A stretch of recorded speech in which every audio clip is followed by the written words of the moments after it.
لنبلونكم بشيء من الخوف والجوع ونقص من الأموال والأنفس والثمرات وبشر الصابرين الذين إذا أصابتهم مصيبة Kajian pada malam hari ini kita akan mengulas kembali tentang rahasia di balik ayat kursi. Ma'asyiral muslimin yang muliakan Allah Subhanahu wa taala,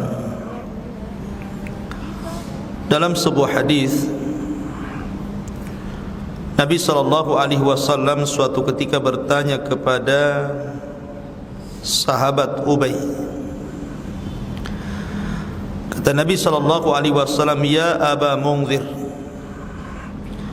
ayyu ayatin fi kitabillahi a'zam?" Wahai Aba Munzir, tahukah kamu ayat di dalam kitab Allah Al-Quran yang sangat mulia, sangat agung? Dari sini menunjukkan bahawa ada ayat-ayat tertentu dalam Al-Quran atau surat-surat tertentu dalam Al-Quran itu memiliki keistimewaan. Seperti umpamanya Nabi SAW ketika berbicara tentang suratul Ikhlas, Rasul mengatakan ta'dilu thuluthul Quran, bahwa surah Ikhlas itu sebanding dengan sepertiga Al-Quran. Atau ketika Nabi SAW bicara tentang surat Qul ya ayyuhal kafirun, maka orang yang membacanya sama dengan rubu'ul Quran, seperempat Al-Quran. Atau ketika Nabi SAW menganjurkan membaca suratul Baqarah, Nabi mengatakan barang siapa yang membacanya dalam rumahnya maka tanfiru anhu syaitan, setan akan lari. Termasuk di sini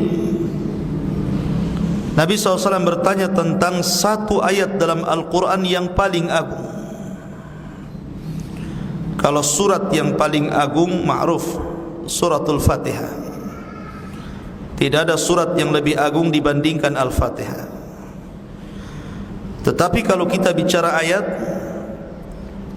di dalam Al-Quranul Karim, tidak ada ayat yang paling agung melebihi surah atau ayat kursi. Sehingga Nabi SAW mengatakan, "Ya Aba Munzir, tahukah kamu ayat yang ada dalam Al-Quran yang paling agung?"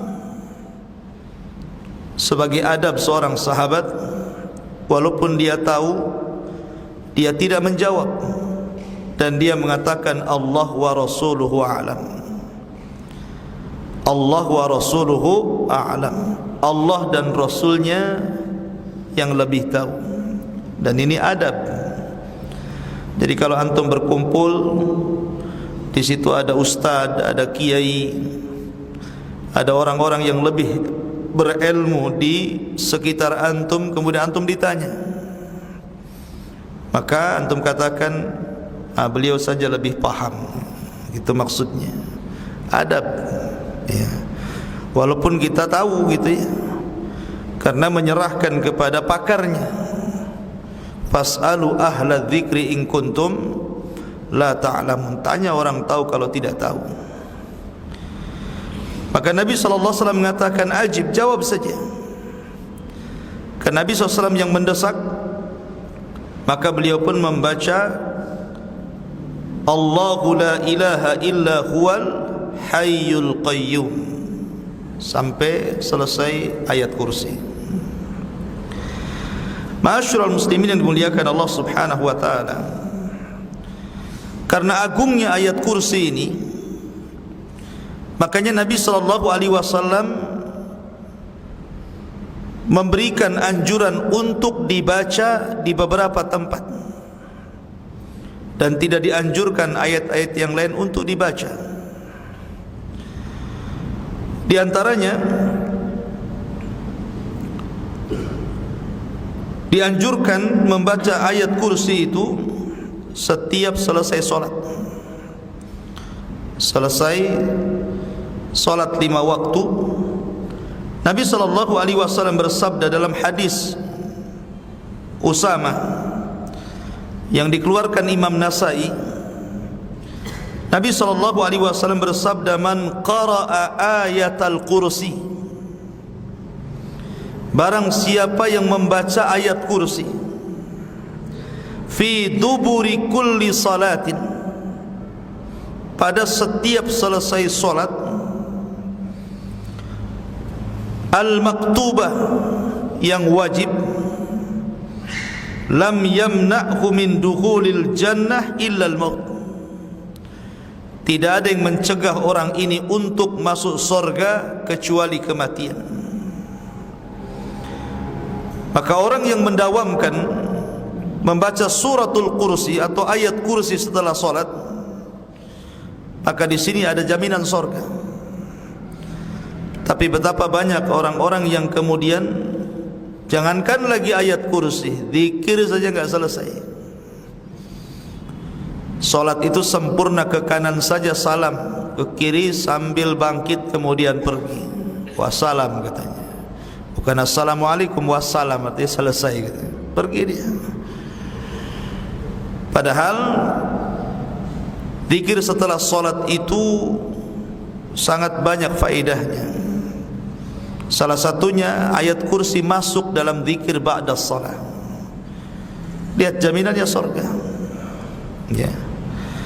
Kemudian yang kedua, dibaca sebelum tidur. Dan ini disebutkan dalam kisah Abu Hurairah radhiyallahu anhu.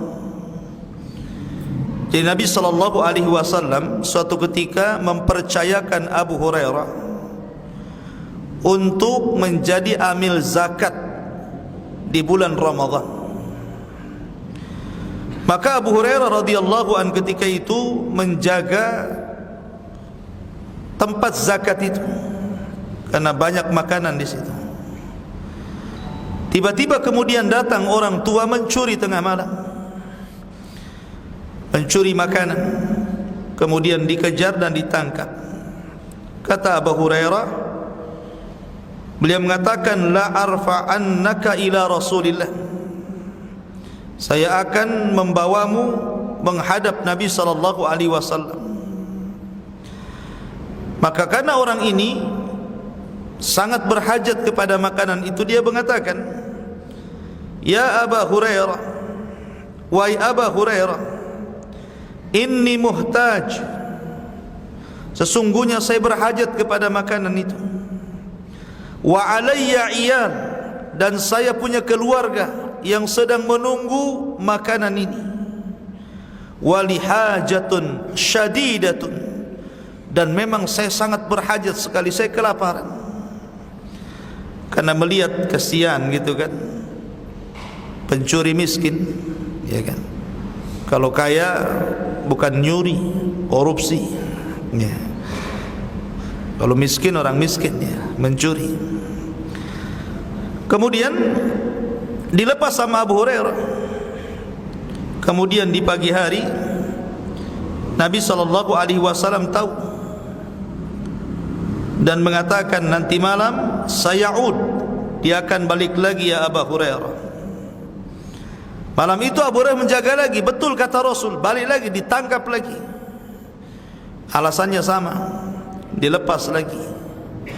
Maka malam yang ketiga Abu Hurairah radhiyallahu an berjanji untuk tidak melepasnya dan akan menghadapkan kepada Nabi sallallahu alaihi wasallam. Akan tetapi kemudian orang ini mengatakan, lepaskan aku hai Abu Hurairah, maukah ku ajarkan kepadamu sebuah ayat di dalam Al-Quranul Karim. Idza awaita ila firashik, apabila engkau hendak berbaring tidur maksudnya, faqra ayatul kursi, maka bacalah ayat kursi, Allahu la ilaha illa huwal hayyul qayyum fa innaka lan yazal alaika minallah hafizun wa la yaqrubuka syaitanun hatta tusbih. Kalau engkau mengerjakan sebelum tidur membaca ayat kursi ini, maka akan turun kepadamu penjagaan dari Allah, dan syaitan tidak akan dekat denganmu sampai waktu subuh. Kemudian karena orang ini mengajarkan ilmu, dilepas lagi Abu Hurairah ini. Besoknya berjumpa dengan Nabi SAW. Ma fa'ala asirukal barihah ya Abu Hurairah. Abu Hurairah, apa yang kau lakukan dengan tawanan atau tangkapan pencurimu itu tadi malam? Kemudian dia menceritakan, tadinya mau saya hadapkan kepada wahai Rasul, tapi dia mengajarkan ini dan itu, maka aku lepas. Maka Nabi SAW mengatakan, tahukah siapa itu wahai Abu Hurairah? Kata Abu Hurairah, tidak tahu. Maka Nabi mengatakan, fa innahu syaitan sadaqaka wa huwa kadzub. Itu yang kau tangkap itu setan. Ucapannya dalam hal ini benar, tetapi dia itu asalnya pendusta. Dia itu pendusta, seluruh setan itu pendusta. Tetapi dalam masalah ini dia benar. Ya. Dari sini Nabi SAW menetapkan kan pembenaran apa yang diajarkan setan kepada Abu Hurairah ini. Artinya kita dianjurkan membaca ayat kursi sebelum tidur. Ya bukan ayat kursi saja, Qul muawwidzatain, Qul a'udzu birabbin nas, Qul a'udzu birabbil falaq, Qul huwallahu ahad, itu dianjurkan, habis itu diusap-usap sekenanya supaya tidak disentuh sihir. Kemudian yang ketiga, juga dianjurkan oleh Nabi SAW dibaca di rumah. Jadi sekali-kali antum membaca ayat kursi di rumah. Kaligrafi ayat kursi itu tidak mengusir setan. Setan itu tidak takut dengan kaligrafi. Banyak tuh kaligrafi ayat kursi. Kadang-kadang yang punya kaligrafi nggak bisa baca karena tulisannya kayak cacing, melingkar sana melingkar situ. Ya mungkin itu kaedahnya kaligrafi. Tetapi Al-Quran itu diturunkan bukan untuk digantung, ikhwan. Al-Quran itu diturunkan untuk dibaca, untuk direnungkan dan diamalkan, bukan untuk digantung. Menakut-nakuti siapa dengan ayat kursi itu yang digantung? Setan tidak takut. Ya kan? Kalau digantung di ruang tengah, setan lewat dapur kan gitu. Ya. Jadi gimana coba? Maka yang benar itu dibaca. Nabi SAW mengatakan dalam hadis Abu Hurairah radhiyallahu an, la taqra fi baitin fihi syaitan illa kharaja min. Tidaklah seseorang membaca ayat kursi dalam rumah kecuali syaitan akan keluar dari rumah itu. Sebenarnya ngusir setan dari rumah itu gampang. Ngusir setan dari toko gitu ya, jadi gampang. Ya, baik setan ins ataupun setan jin. Kalau setan jin, ya setan manusia juga bisa. Coba aja antum bacakan kursi ngarcir dia. Karena ada orang-orang itu kalau dibacakan Quran dia lari. Nah, itu setan. Ya. Kemudian juga yang keempat, termasuk juga dianjurkan adalah dibaca dalam zikir pagi dan petang. Dianjurkan dibaca pada zikir pagi dan petang.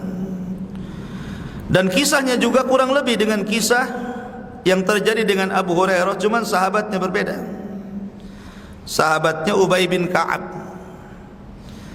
Jadi suatu ketika Ubay bin Ka'ab ini tengah malam, gelap-gelap, berjumpa dengan orang, cuman dia kaget ketika dipegang tangannya kayak tangan anjing dan berbulu seperti bulu anjing. Kemudian Ubay bin Ka'ab bertanya, siapa kamu? Ajinniyun am ins? Kamu itu jin atau manusia sih? Dia mengatakan, saya salah satu daripada jin, dan bentuk jin itu banyak yang lebih buruk daripada saya. Jadi jin itu kalau menampakkan diri kepada manusia itu jelek. Bahkan ada jin itu yang berkaki 9. Sebagaimana seorang syekh yang meruqyah seorang pasien, kemudian pasien ini kemasukan jin wanita yang paling cantik di kaumnya. Kemudian ditanya, bentukmu seperti apa? Dia mengatakan, saya memiliki 9 kaki. Mau nikah sama jin yang punya 9 kaki? Paling cantik di kaumnya loh ya. Manusia saja paling cantik kalau punya kaki 9, mikir-mikir gitu ya. Ya, apalagi jin ya kan. Jadi Ubay bin Ka'ab ini kaget loh, kok tangannya tangan anjing, kemudian ada berbulu-bulu anjing lagi. Kamu ini manusia apa jin? Dia mengatakan, saya jin. Kemudian dari situ dia mengajarkan untuk dibaca ayat kursi di pagi dan petang. Kalau engkau ingin dilindungi dari syaitan, bacalah di pagi dan petang. Kemudian Rasul mengatakan, sadaqal khabith, kata Rasul. Ya, sadaqal khabith, benar itu kata si jin yang buruk itu. Ya. Nabi membenarkan. Dari sini maka juga dianjurkan membaca ayat kursi di pagi dan petang untuk penjagaan kita dari gangguan syaitan. Ma'asyiral muslimin yang dimuliakan Allah Subhanahu wa taala. Baik, kita akan membahas sedikit tentang tafsir daripada ayat kursi ini. Allah Subhanahu wa taala berfirman, Allahu la ilaha illa huwal hayyul qayyum. Allah itu lafzul jalalah. Allah Subhanahu wa taala memiliki nama. Ada yang sifat nama Allah itu berbentuk jalalah, keagungan, kebesaran. Ada yang sifatnya al-jamalah, keindahan, kelembutan. Ada yang sifatnya kamalah, kesempurnaan. Itulah nama dan sifat Allah. Dan seluruh nama kembali kepada lafaz Allah. Makanya kalau orang membaca asma, nama-nama Allah dimulai dari kata Allah, karena ini bentuk tauhid. Makanya tidak boleh kita tahlil dengan menyebut la ilaha illar rahman, la ilaha illar rahim, la ilaha illal aziz. Harus la ilaha illal Allah.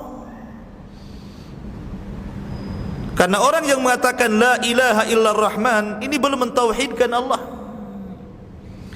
Karena Rahman itu bisa juga nama selain daripada Allah Azza wa Jalla. Sebagaimana dahulu orang-orang musyrik, mereka mengatakan kepada Musailamah al-Kadzab itu disebut Rahmanul Yamamah. Musailamah itu disebut Rahmanul Yamamah. Yamamah itu negeri yang ada di Yaman. Rahmannya Yamamah, maksudnya yang ngaku nabi itu. Sehingga tidak boleh seseorang ketika tahlil itu la ilaha illar rahman, tapi la ilaha illallah. Sebagaimana Rasul mengatakan, lakinu mautakum bila ilaha illallah. Dan nama Allah ini adalah nama Al-Jalalah, keagungan. Ya. Kita disuruh berakhlak dengan nama-nama Allah. Tetapi berakhlak dengan nama-nama Allah itu dalam nama-nama yang terkandung pada sifat jamalah saja, pada sifat keindahan, pada sifat kelembutan kita berakhlak dengan akhlak Allah. Seperti Allah Ghafur, Maha Pengampun, maka kita juga berusaha untuk mudah mengampuni. Allah itu Maha Latif, Maha Lembut, maka kita berusaha untuk melembutkan hati. Tapi kalau berhadapan dengan lafaz dengan nama Allah yang sifatnya jalalah, merupakan kebesaran, keagungan yang tidak dimiliki kecuali Allah, maka kita boleh berakhlak tapi kebalikannya. Seperti Allah Subhanahu wa taala Al-Khaliq, zat yang maha menciptakan, maka kita berakhlak kebalikannya. Kebalikan khaliq apa? Makhluk. Maka jadilah kita makhluk, hamba Allah Azza wa Jalla. Ketika Allah Subhanahu wa taala disifati dengan kesombongan, Allah itu zat yang maha sombong, jangan ikut sombong, tapi ambillah kebalikannya, tawadhu. Karena kesombongan itu adalah ridanya Allah. Makanya pada hari kiamat orang-orang yang sombong di dunia akan dibangkitkan jasadnya sebesar semut dalam bentuk manusia, diinjak-injak manusia banyak. Al jaza'u min jinsil amal. Balasan itu disesuaikan dengan amalannya. Allahu la ilaha illa huwal hayyul qayyum. La ilaha illa huwal hayyul qayyum. Ini adalah lafaz tauhid, bahwa Allah tidak ada sesembahan yang berhak disembah kecuali Dia Al-Hayyu yang maha hidup, Al-Qayyum yang maha berdiri sendiri. Tentu hidupnya Allah itu akan berbeda dengan hidupnya hamba. Hidup Allah itu berbeda dengan hidup kita. Karena hidupnya manusia itu, atau hidupnya alam semesta itu, dimulai dari ketidakadaan kemudian ada.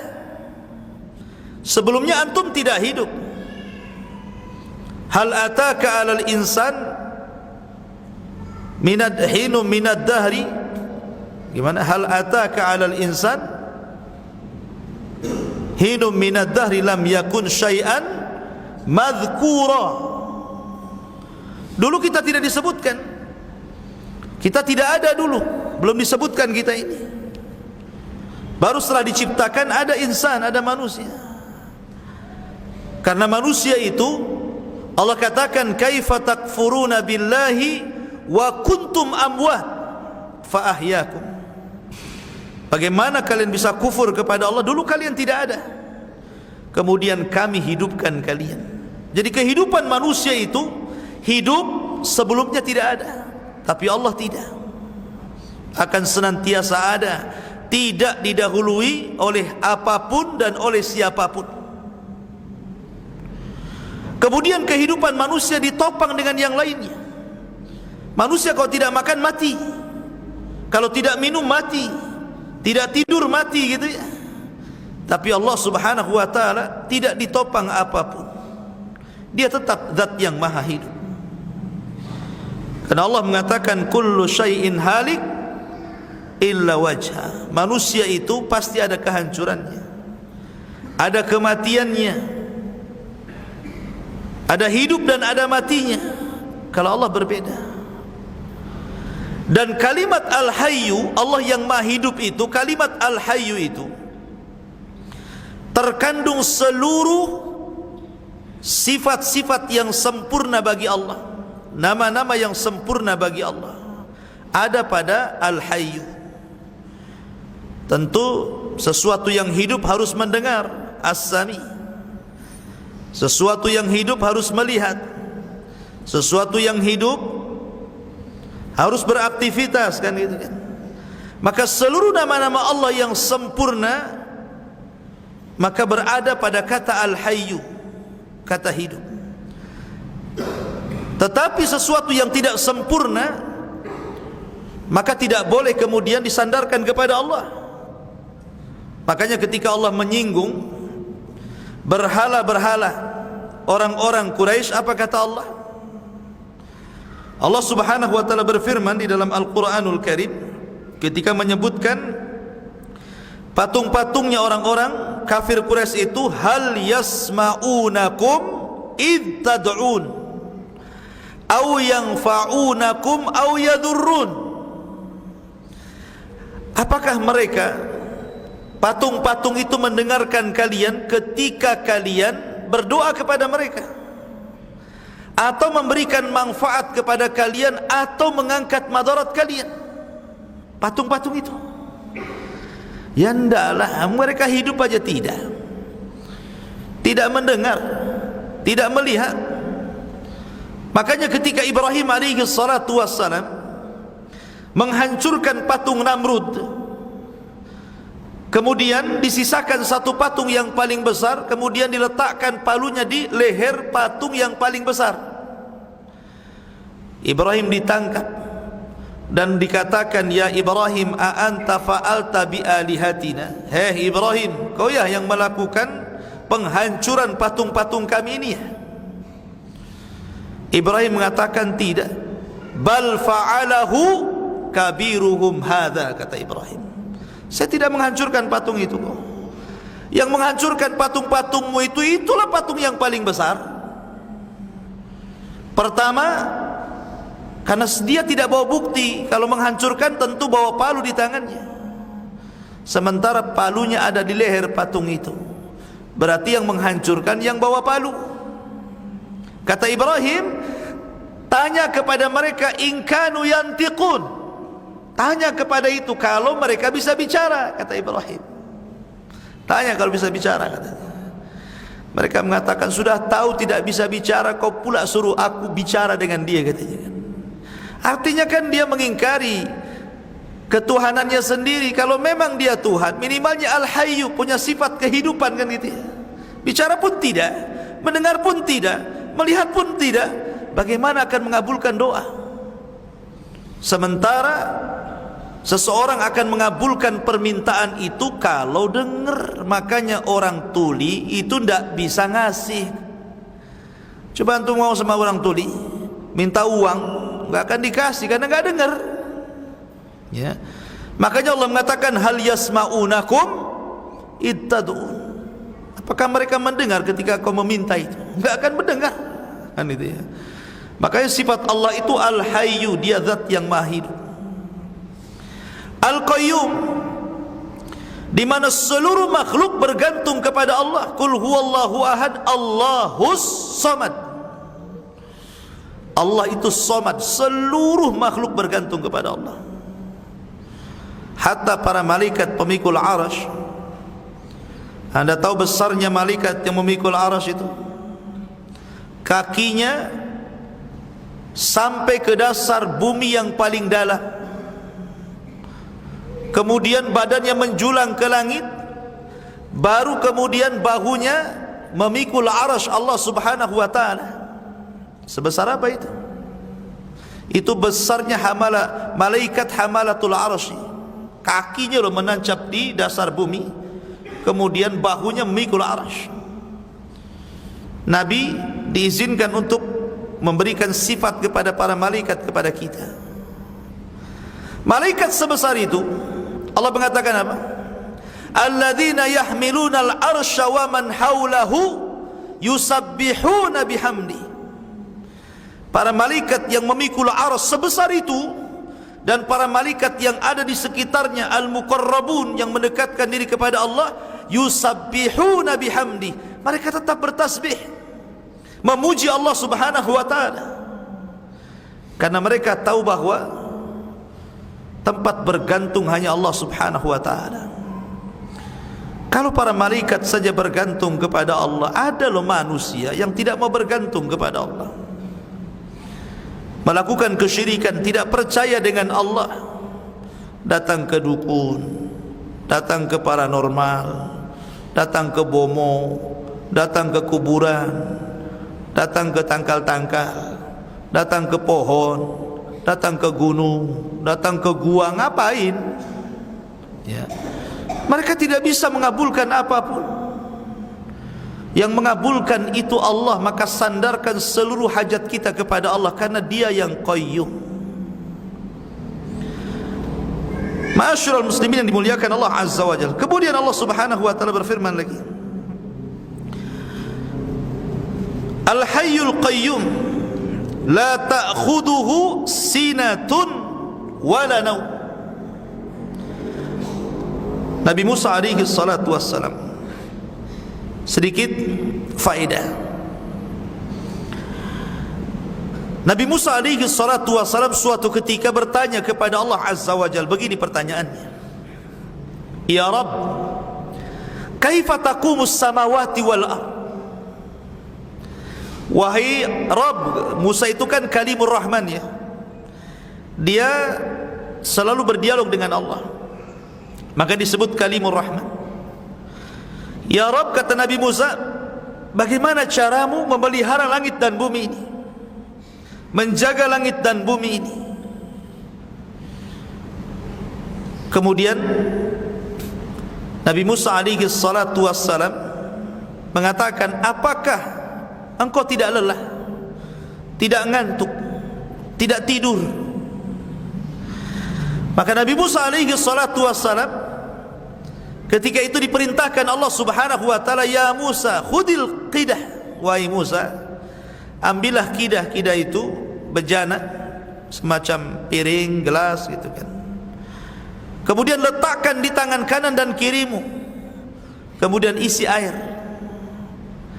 Kemudian kau berdiri, terus pegang piringnya dua gini, kemudian dikasih air, kan agak berat tuh, suruh begini. Kemudian Musa mengatakan, sampai kapan ya Rabb? Sudah, kamu berdiri saja seperti ini. Tahu-tahu lama Musa ngantuk, udah mulai goyang piringnya, tertidur, jatuh piringnya, perang. Maka Allah mengatakan, Ya Musa, kalau diriku tersentuh ngantuk apalagi tidur, maka langit dan bumi nasibnya sama dengan piring itu, pasti akan tabrak sana tabrak sini. Makanya Allah mengatakan, La ta'khuduhu sinatun wala naum. Antum saja kalau naik motor ngantuk, bisa nabrak orang atau ditabrak orang, apalagi nyetir sambil tidur tuh, tahu-tahu bangun ada mungkar nakir tuh. Mana selamat diri orang nyupir sambil tidur? Kalau kepada manusia saja ngantuk dan tidur itu membahayakan, maka walillahil matsalul a'la, tentu bagi Allah permisalan lebih tinggi daripada itu. Maka Allah tidak tersentuh tidur, ngantuk pun tidak. Dan itu sifat yang sempurna bagi Allah. Tetapi ingat, manusia yang tidak ngantuk, tidak tidur, tidak sempurna. Sebab kalau orang tidak ngantuk, tidak tidur, pasti ke rumah sakit minta obat, ya kan? Karena itu bukan sifat yang sempurna bagi makhluk. Tapi bagi Allah Subhanahu wa taala, sifat tidak ngantuk dan tidak tidur itu sempurna. Coba Anda bayangkan, kalau seandainya antum berdoa sementara Allah tidur, kira-kira dikabulkan gak doanya? Antum ngomong apa? Saya gak tahu doa kamu kemarin kan gitu. Macam mana Allah akan mengabulkan kalau seandainya Allah itu tidur? Mustahil. Sementara dalam satu hari itu jutaan jiwa orang meminta kepada Allah Azza wa Jalla. Maka Allah tidak tersentuh dengan itu. Bahkan Allah Subhanahu wa taala senantiasa mendengar. Coba antum kalau ngantuk, ada orang yang ngomong di sebelahnya itu kadang-kadang samar-samar kan, ngomong apa orang ini ngantuk, apalagi tidur nggak tahu apa yang di sebelahnya itu. Makanya ini sebuah faedah cerita ini. Aisyah radhiyallahu anha itu ngobrol bertiga, Aisyah, Haulah ibnul Hakim dan Rasulullah. 3 orang dalam satu kamar itu. Haulah bintu Hakim datang kepada Rasulullah mengadukan suaminya yang mengatakan kepadanya, anti ka dhahri ummi, kamu itu seperti punggung ibuku. Ini dalam bahasa jahiliyah itu talak, sebelum datang ayat dihar. Ketika itu Nabi SAW masih berpegang dengan tradisi jahiliyah, menganggap itu talak karena belum turun wahyu. Akhirnya Haulah ini setiap hari datang kepada Rasulullah, meminta agar didamaikan dengan suaminya. Dia tidak mau berpisah dengan suaminya karena sudah banyak anaknya, dan ini wanita berakal. Ya. Wanita sekarang ya malah senang dia cari pasal malah supaya pisah dengan antum, gitu ya. Jadi orang-orang dulu itu berakal. Jadinya lah ketika kemudian Haulah ini mengadu kepada Rasul, Aisyah di sampingnya nggak dengar ngomong apa. Bayangkan coba. Ini orang tiga, Aisyah di sini, Haulah di sini, Rasul di situ. Ini Rasul ngobrol dengan Haulah, Aisyah nggak dengar. Maka Aisyah mengatakan, Tabarakallahu bis-sam'i. Ya, sungguh luar biasa pendengaran Allah Azza wa Jalla. Karena ketika orang ini berbicara, Aisyah tidak dengar, Allah dengar. Padahal Aisyah yang dekat nggak dengar, tapi Allah dengar. Dari setelah kemudian turun ayat surah Mujadilah, turun ayat surah Mujadilah dengan turunnya ayat hukum zihar. Qad sami Allahu qaulal lati tujadiluka fi zawjiha wa tashtaki ila Allah. Turun ayat ini. Ya.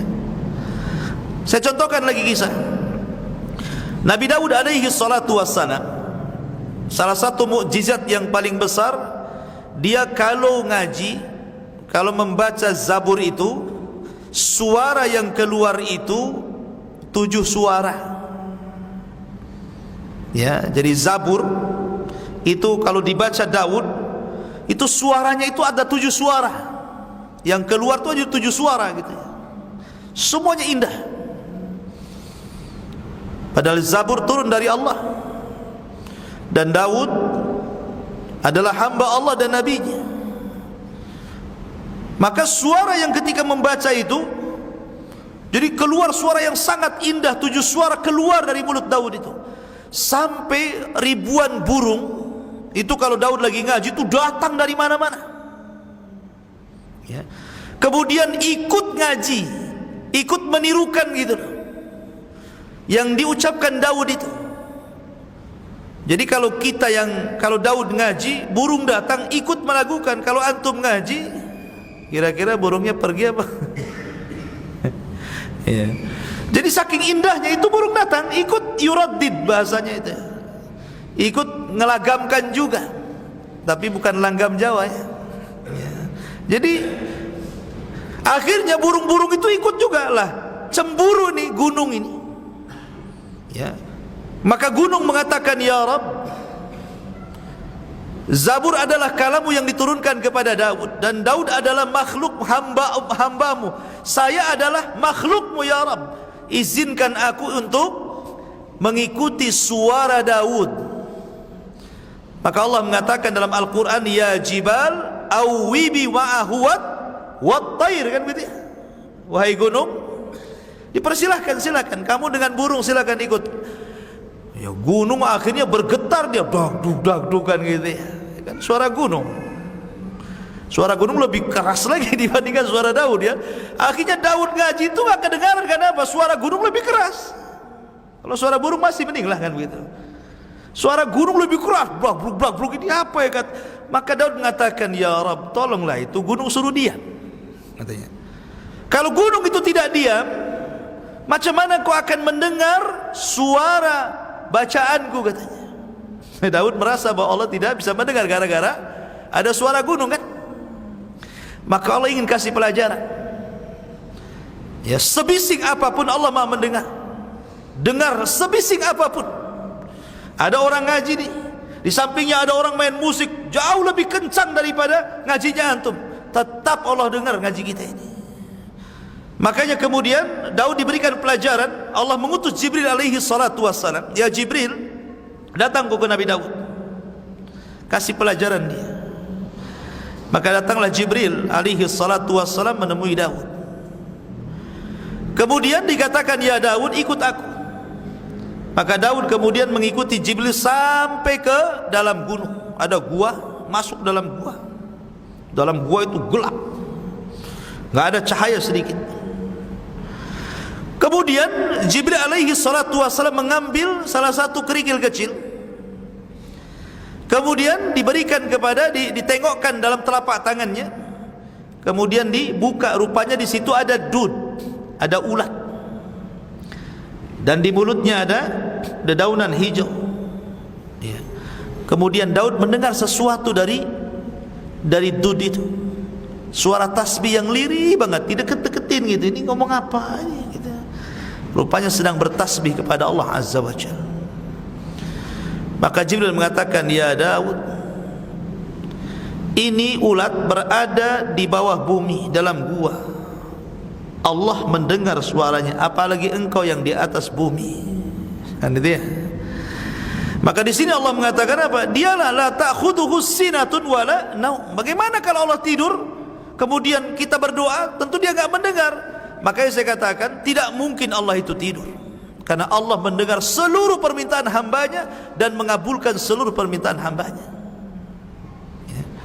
Ma'asyiral muslimin yang dimuliakan Allah Azza wa Jalla, la ta'khudhuhu sinatun wala naum. Dan ini ada kaidah tentang tauhid. Tauhid itu kan terangkai dari dua kata, an-nafyu wal itsbat. La ilaha nafyun illallah itsbatun.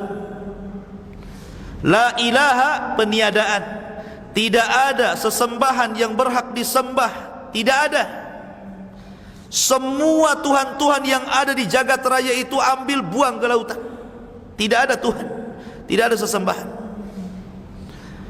illallah, kecuali Allah Subhanahu wa taala. Berarti di sini ada yang dibuang, ada yang ditetapkan. Itulah baru namanya tauhid.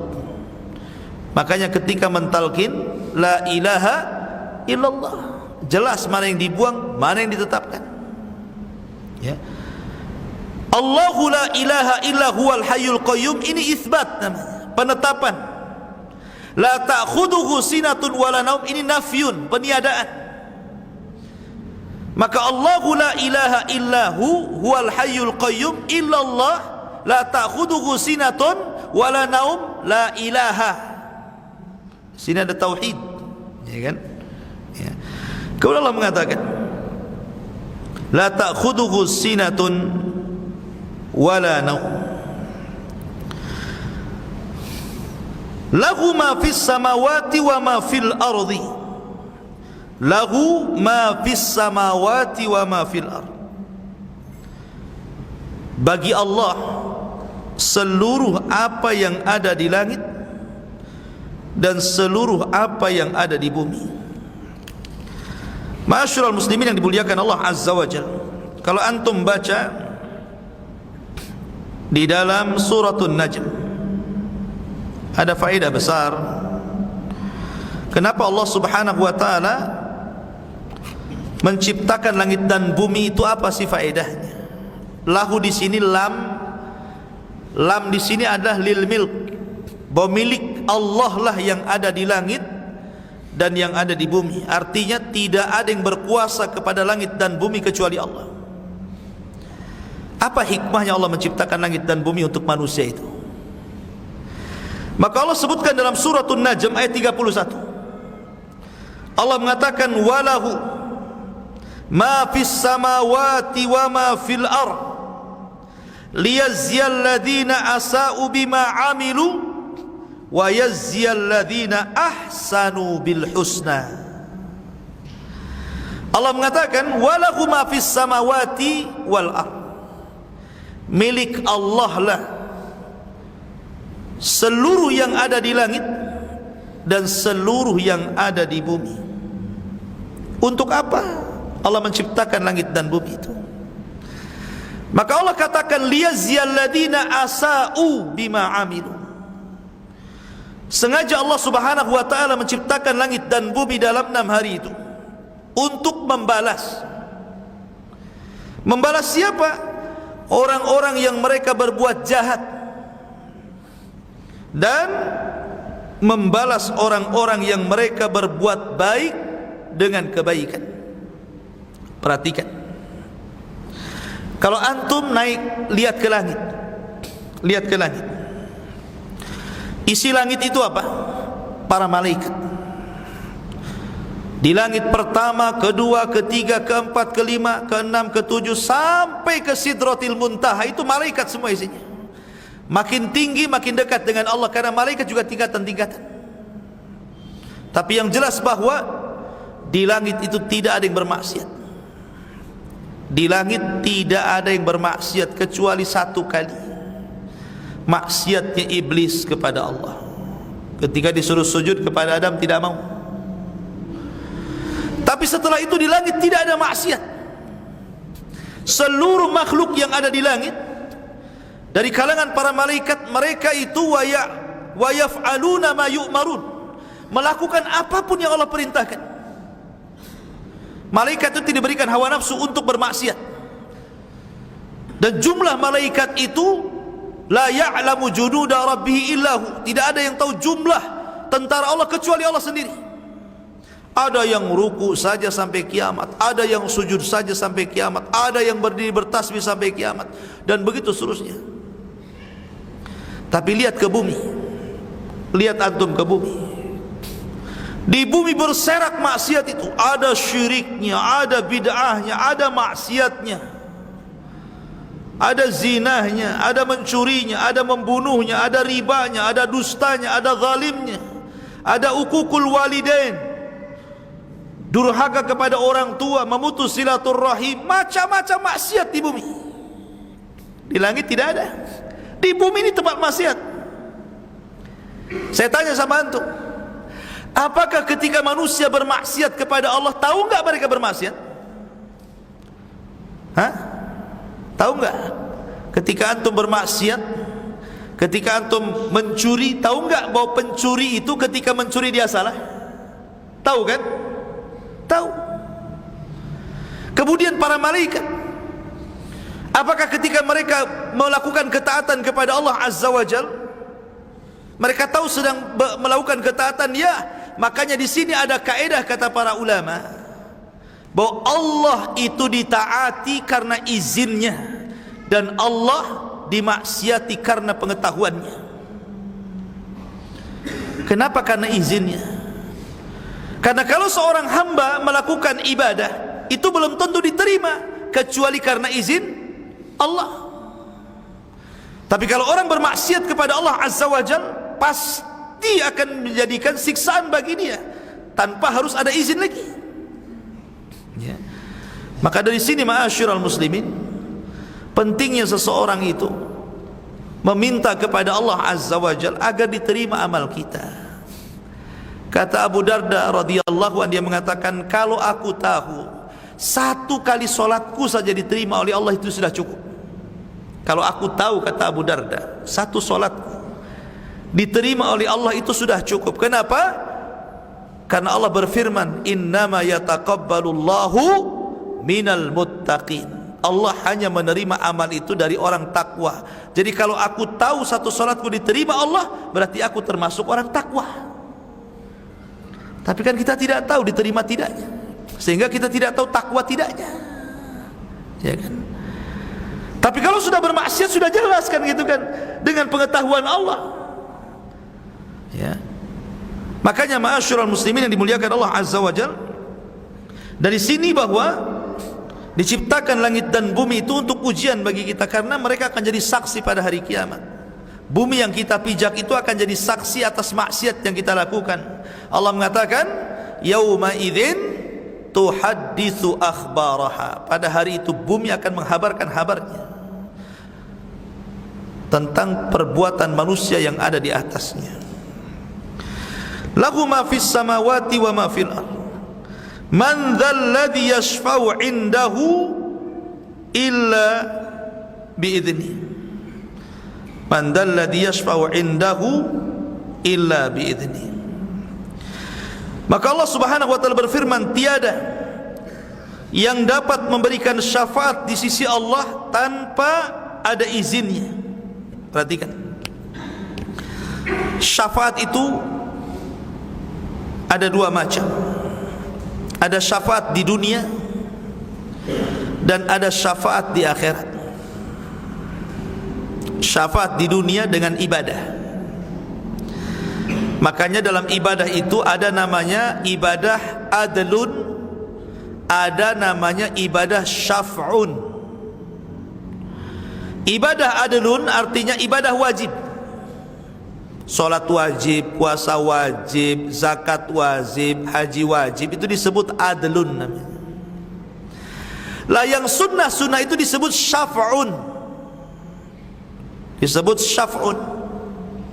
Kalau anda ingin amalan wajib itu diterima oleh Allah Azza wa Jal, maka lakukan syaf'un. Kita ingin diterima 5 waktu kita, lakukan sholat sunnahnya juga. Kalau puasa anda ingin diterima yang wajib, lakukan puasa sunnahnya juga. Kalau zakat itu ingin diterima, maka lakukan juga sedekahnya. Ya, seperti itu. Jadi kita menambah kepada Allah, ya Allah, saya bukan hanya mencukupkan kewajiban saya, terimalah kewajiban saya, dan juga saya tambah dengan sunnah.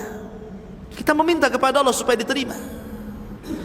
Maka ibadah sunnah itu menjadi syafaat diterimanya ibadah wajib. Ya, karena sunnah itu menyempurnakan. Dalam bahasa lain, menempel yang bolong-bolong pada ibadah wajib. Maka ini penting melakukan yang sunnah itu. Jangan mencukupkan yang wajib, karena tidaklah seorang hamba menambah kewajiban dengan nawafil, dengan yang sunnah-sunnah, sampai akhirnya Allah mencintai hamba itu. Dalam hadis qudsi seperti itu. Itu di dunia. Ya. Tetapi ingat, walaupun demikian, yang menentukan kita diterimanya ibadah wajib atau sunnah ini siapa? Allah. Kalau Allah tidak mengizinkan, tidak akan diterima. Walaupun dia melakukan seluruh kebaikan, kalau Allah tidak diizinkan diterima, tidak akan diterima. Makanya pentingnya kita meminta kepada Allah supaya ibadah kita diterima. Laula hadaina ma sallaina wala tasaddaqna. Kalau kita tidak diberikan hidayah, tentu kita tidak salat dan tidak sedekah. Minta kepada Allah supaya diterima amal kita itu. Ma'asyiral muslimin yang dimuliakan Allah, ada syafaat di akhirat. Syafaat di akhirat juga tidak mungkin Nabi SAW sekelas para malaikat saja, la tughni anhum syafa'atuhum, kata Allah. Sekelas malaikat loh, tidak bisa memberikan syafaat. La tughni syafa'atuhum illa biizni, kecuali karena izin Allah. Itu malaikat itu. Nabi SAW juga demikian. Ketika seluruh orang datang kepada Adam, kemudian Nuh, Ibrahim, Musa, Isa, sampai kepada Rasul sallallahu alaihi wasallam, akhirnya Rasul menghadap Allah, kemudian sujud di bawah arasy. Lama Rasul sujud, sampai Allah katakan, irfa ra'saka ya Muhammad, angkat kepalamu. Sal tu'ta, minta kau diberi. Qul tusma, katakan kau didengar. Ishfa tusyafa, sekarang barulah kau minta syafaat, aku akan berikan syafaat. Jadi Rasul sendiri tidak bisa memberikan syafaat kecuali dengan izin Allah Subhanahu wa ta'ala. Makanya syafaat itu ada ketika kehidupan Rasul masih hidup. Seseorang datang kepada Rasul minta syafaat, kalau Rasul masih hidup nggak apa-apa. Seperti Anas bin Malik radhiyallahu anhu mengatakan apa? Ya Rasulullah, wahai Rasul, mintalah kepada Allah syafaat untuk pada hari kiamat. Rasul masih hidup. Maka Rasul mengatakan, af'al ya Anas, saya akan lakukan wahai Anas. Kemudian Anas bin Malik mengatakan, ya Rasulullah, aina ajiduka yaumal qiyamah, nanti pada hari kiamat aku berjumpa dengan kamu untuk meminta syafaat itu di mana? Di mana? Di mana tempatnya? Maka Nabi SAW menjawab, temui aku ya Anas indal haud, di telagaku. Rasul, kalau aku sudah cari kamu di telagamu, kau aku tidak dapat, aina ajiduka yaumal qiyamah, lalu di mana lagi aku harus mencarimu? Maka Nabi SAW mengatakan, indas sirat, cari aku di titian siratal mustaqim. Kalau aku sudah mencarimu di titian siratal mustaqim dan tidak mendapati dirimu, aina ajiduka yaumal qiyamah, di mana lagi wahai Rasul? Kata Rasul, indal mawazin, di tempat penimbangan amal. Karena tidak mungkin tidak aku ada di 3 tempat itu. Semasa Rasul hidup, tak masalah minta syafaat kepada Rasulullah. Atau yang kedua, nanti pada hari kiamat, minta syafaat kepada Rasulullah. Itu pun belum tentu diterima, karena harus ada izin pertama dari orang yang akan memberikan syafaat. Yang kedua, harus ada redha kepada orang yang akan diberikan syafaat. Orang yang akan memberikan syafaat sudah dapat izin, tapi orang yang diberikan syafaat tidak diridai Allah, tidak dapat syafaat. Karena itu 2 syaratnya, al-idhnu war ridha, ada izin dan redha. Sekarang kalau kita demikian, berarti kedudukan Rasul memberikan syafaat itu hanya di 2 tempat. Pertama, ketika Rasul masih hidup. Yang kedua, ketika Nabi SAW nanti pada hari kiamat di padang mahsyar. Sekarang masalahnya, Rasul sudah meninggal, dia sudah tidak hidup, dan kita juga belum hidup di padang mahsyar. Ada orang datang ke kuburan Nabi SAW, kemudian meminta syafaat. Bagaimana akan diizinkan Allah? Atau selain Nabi lah, para wali, orang-orang soleh yang di kuburan itu. Kita datang ke kuburan orang-orang soleh meminta syafaat, ya. Padahal orang-orang yang di kuburan sendiri itu yabtaguna ilallahi alwasilah, mereka sendiri mencari-cari bagaimana mendekatkan diri kepada Allah. Makanya ikhwatu fiddin, hati-hati kalau orang sampai datang ke kuburan orang soleh, kemudian meminta-minta di kuburan orang soleh itu, meminta syafaat. Ingat, Allah Subhanahu wa ta'ala berfirman di dalam Al-Quranul Karim ketika mengkisahkan tentang orang-orang yang dulu. Mereka mengatakan, ma na'buduhum illa liyuqarribuna ilallahi zulfa. Kami tidak beribadah kepada mereka, kepada orang yang ada di kuburan itu, tapi kami menjadikan mereka untuk mendekatkan kami kepada Allah sedekat mungkin. Ini ucapan siapa? Orang musyrik. Yang mengucapkan kalimat ini orang musyrik, orang musyrik Arab. Ketika mereka menyembah kuburan orang-orang saleh, patung-patung orang saleh, apa kata mereka?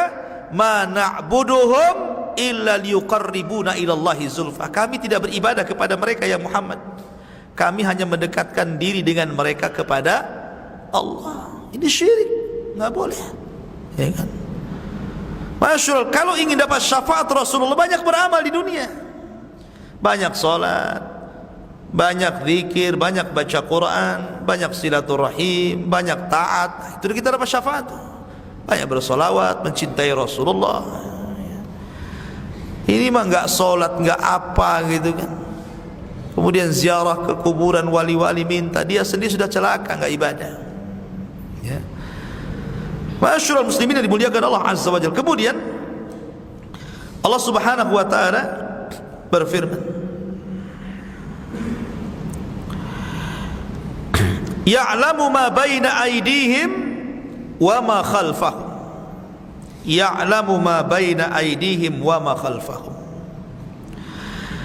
Dialah yang mengetahui ma aydihim, ma aydihim, apa-apa yang di hadapan mereka, wa ma khalfahum, dan di belakang mereka. Maksudnya apa? Maksudnya Allah Maha tahu yang ada di dunia, dan Allah Maha tahu yang ada di akhirat. Ma aydihim fid dunya wa ma khalfahum fil akhirah, maksudnya begitu. Bagi Allah dunia akhirat itu sama, Allah tahu semua. Allah tahu semua. Tapi hamba tidak bisa disifati dengan ini. Apakah antum tahu di samping antum ada setan? Di samping antum ada malaikat? Kan tidak tahu. Ya. Maka cukuplah firman Allah Azza wa Jal, lahu mu'aqibatun min baini aydihim wa min khalfihim. Allah mengutus para malaikatnya untuk menjaga manusia itu di hadapan dan di belakang mereka, dan dalam ayat yang lain dari kiri dan kanan mereka. Kita ini dijaga dari 4 arah. Kita ini dijaga dari 4 arah, dari depan, dari belakang, dari samping kiri dan kanan. Malaikat ini menjaga kita walaupun kita kafir. Apalagi beriman, orang kafir saja dijaga malaikat. Karena ada malaikat itu adalah malaikat-malaikat hafidhin. Inna alaikum lahafidhun kiraman katibin. Jadi ada malaikat-malaikat yang diutus untuk menjaga kita. Buktinya kita dijaga malaikat itu. Apa buktinya coba? Ketika anda tidur, di rumah anda kan ada kecoa, ada ketinggi, ada kaki 3000, ada macam-macam di rumah itu kan. Semut dengan berbagai macam nama semut. Ketika antum tidur, tidak ada semut yang masuk telinga. Padahal kesempatan itu kan, antum harus nyemprot semut sama baygon. Karena semut makan makanan antum banyak di mana-mana. Kalau dia dendam, dia bisa bawa pasukan semut saat antum tidur, masuk semua ke telinga antum. Ada kejadian seperti itu? Kan nggak ada. 1-2 orang aja yang kemasukan semut tuh. Umumnya manusia tidak kemasukan walaupun tidur di teras. Coba saja antum tidur di teras atau tidur di mana gitu, tidak ada ceritanya orang setiap hari kemasukan semut, tidak ada. Apalagi kecoa nggak muat tuh lubang ini telinga kan itu. Tidak ada. Siapa yang jaga kita coba? Malaikat utusan Allah. Allah yang jaga kita. Wallahu khairun hafid. Allah lah sebaik-baik penjaga kita. Jadi kita ini dijaga dari 4 arah. Sama setan juga menggoda kita dari 4 arah masalahnya. Maka Allah mengatakan ketika setan menggoda itu, Allah mengatakan min baini aidihim wa min khalfihim wa an aimanihim wa an syama'ilihim. Setan akan datang dari depan, dari belakang, dari kiri, dari kanan. Setan itu mengepung kita. Dari depan maksudnya ada seorang hamba, dia tahu itu maksiat, masih juga maksiat. Itu godaan setan dari depan. Tahu dia maksiat, tapi dilakukan maksiat gitu. Dari belakang, dia tidak tahu itu maksiat, tapi digoda setan, maksiatlah itu bukan maksiat, padahal maksiat. Dari samping kiri dan kanan dibuatkan berbagai macam persoalan, akhirnya dia maksiat. Maka Allah pun mengutus malaikat menjaga kita pun dari 4 arah, depan, belakang, kiri, kanan gitu ya. Makanya siapa yang banyak-banyak berzikir kepada Allah, maka Allah akan mengutus malaikat menjaga dari 4 arah. Tapi siapa yang meninggalkan zikir, nuqayyid lahu syaitan, maka syaitan akan menguasai dirinya dan syaitan akan menjadi kawannya. Lahu qarin. Ya. Kemudian Allah mengatakan, wala yuhituna bi syai'in min ilmi illa bima syaa. Wala yuhituna bi syai'in min ilmi illa bima syaa. Dan mereka tidak mengetahui apa dari ilmu Allah. Dan mereka la yuhitun, tidak bisa meliputi, mengetahui apa-apa dari ilmu Allah Subhanahu wa taala melainkan apa yang dikehendakinya. Ikhwan, Allah menurunkan ilmu kepada kita itu tidak banyak. Tidak banyak. Ada satu kisah yang menarik. Ketika Nabi Musa alaihi salatu wassalam belajar kepada Khidir ya. Pada Khidir, Nabi Khidir sedang berada di atas perahu di tengah bahtera. Tiba-tiba kemudian ada burung yang sedang lewat, sedang terbang. Maka Khidir mengatakan kepada Musa, ya Musa absarta at-tayra? Wahai Musa, kau lihat burung itu? Katanya. Kata Musa, na'am absartu. Ya, aku melihatnya. Kemudian burung itu nuki ke lautan. Ya, kemudian rupanya dia minum seteguk, kemudian terbang lagi. Ya. Maka Khidir mengatakan, ya Musa, ilmuku dan ilmumu hanya seperti tegukan burung itu, katanya. Tidak ada apa-apanya. Lautan ini ilmu Allah. Dalam riwayat yang lain, bahwa ilmu yang diturunkan Allah, yang dengannya kemudian orang jadi profesor, yang dengannya orang jadi doktor, yang orang dengannya jadi para penemu listrik, penemu macam-macam, itu illa kamikhyat, seperti jarum yang dicelupkan di air, kemudian diangkat lagi, kira-kira berapa tetesan air yang di ujung jarum itu? Satu tetes saja. Itulah satu tetes dari ujung jarum, itulah orang jadi profesor, orang jadi doktor, orang jadi penemu, orang jadi cerdik, cerdas, pandai gitu ya. Kecil. Sementara lautan itu ilmu Allah. Lalu apa yang akan disombongkan dari surah wala tuzakku anfusakum? Maka jangan sekali-kali kalian merasa suci. Huwa a'lamu biman ihtaqwa. Dia yang lebih tahu siapa yang bertakwa. Ya kan? Masyarul muslimin yang dimuliakan, karena ilmu Allah itu luas. Jadi apa yang dibanggakan dengan pengetahuan coba? Kita tidak tahu. Kita ini jahil. Yang sedikit itulah yang dikejar-kejar oleh manusia itu sampai sekolah S2, S3, S4, S-teler sampai teler itu. Itu cuma satu tetes itu. Ya kan? Semua ini ilmu Allah Subhanahu wa taala. Ya, luar biasa ini. Itu pun illa bima syaa. Kadang-kadang pengetahuan juga sesuai dengan kehendak Allah. Kalau tidak Allah berkehendak, ya tetap saja orang belajar lama ya jahil terus. Kan itu. Ada orang lama di pondok, tapi tinggal saja nggak belajar. Ya keluar ya nggak jadi apa-apa kan itu. Ada orang belajar sebentar pintar, ya memang itulah rezeki dia. Ada orang yang cari uang kesana kemari gitu kan, dapatnya cuman untuk makan satu hari. Ada yang jogrok saja, duduk saja, ATM-nya gendut. Nah, gitu. Kita tidak tahu itu rezeki Allah. Pengetahuan, tapi pengetahuan itu hanya setetes saja. Ya. Masyaallah muslimin yang dimuliakan Allah Azza wa Jalla. Kalau Allah mengatakan illa bima syaa wasi'a kursiyyuhus samawati wal ard wala ya'uduhu hifdhuhuma wa huwal aliyyul azim. Perhatikan, wasi'a kursiyyuhus samawati wal ard. Kursinya Allah meliputi langit dan bumi. Dalam bahasa Arab ini bukan kursi yang saya duduki ini, namanya maq'ad. Terkadang orang salah, ini maq'ad, tempat duduk. Kalau kursi itu tempat alas kaki. Ya.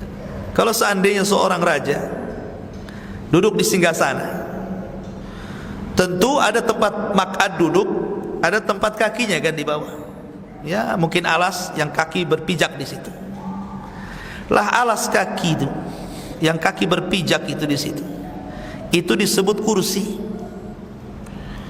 Makanya sebagian ahli tafsir ketika memberikan catatan kepada makna kursi, apa sih makna kursi? Ada yang mengatakan kursi itu ilmu.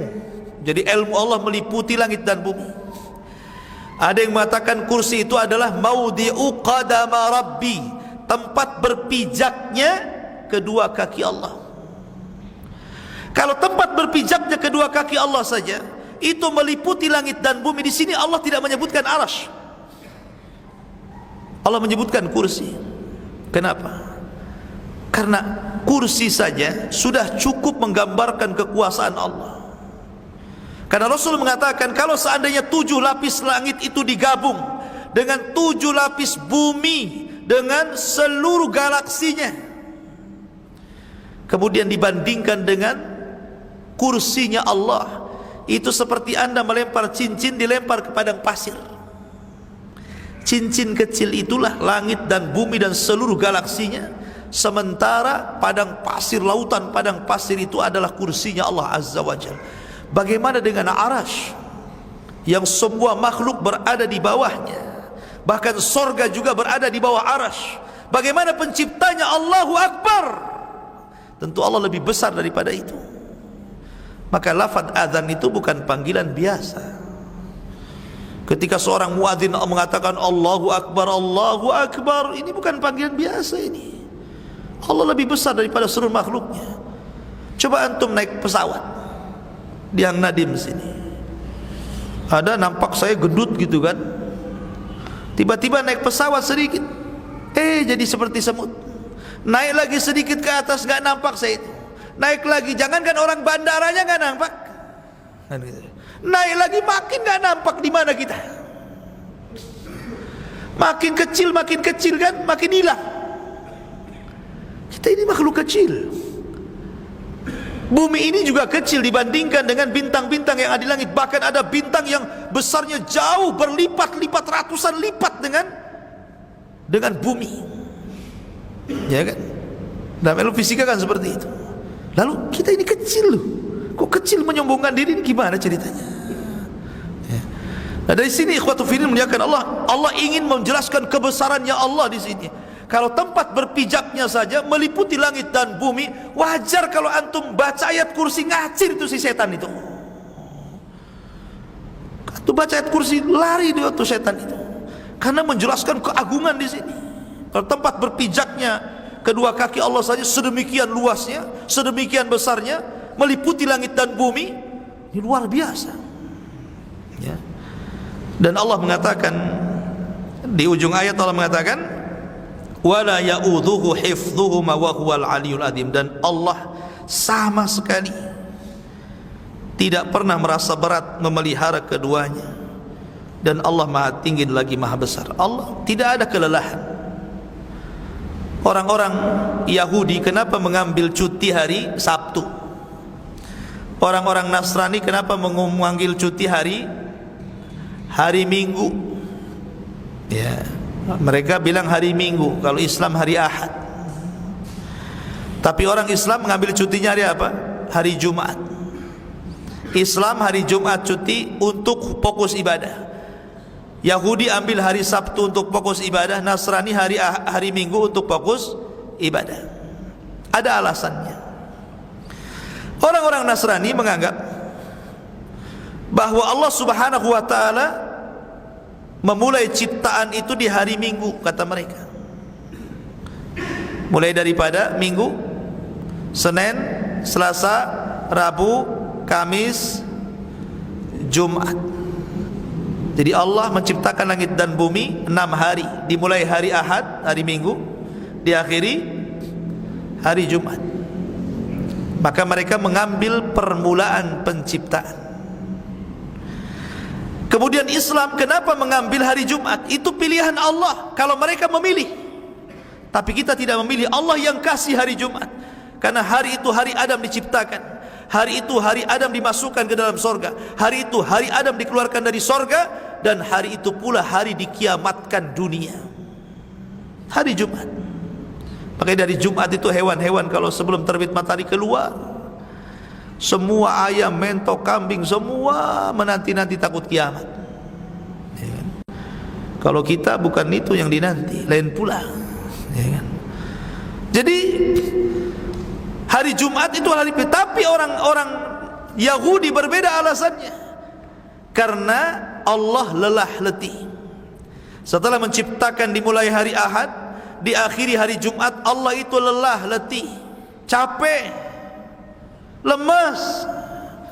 Makanya Allah ingin istirahat, ingin cuti, dah capek katanya. Maka mereka mengambil hari cutinya Allah. Ya. Maka Allah turunkan dalam Al-Quran bantahan kepada orang Yahudi, wa ma massahu min lughub. Allah tidak pernah tersentuh dengan kelelahan. Allah tidak pernah lelah. Allah tidak pernah capek, ngantuk pun tidak, apalagi tidur. Ya kan? Maka di sini ma'asyiral muslimin, Allah tidak akan lelah. Kalau Allah tidak lelah, maka kita kapanpun, waktu apapun meminta kepada Allah pasti didengar dan diijabah. Allah tidak lelah mengatur makhluknya. Ini di antara sedikit tafsir singkat daripada rahasia di balik ayat kursi. Tidak ada tanya jawab karena sudah melebihi batas dari jam 9. Subhanakallahumma bihamdika asyhadu an la ilaha illa anta astaghfiruka wa atubu ilaik. Allahu ta'ala alam. Assalamualaikum warahmatullahi wabarakatuh.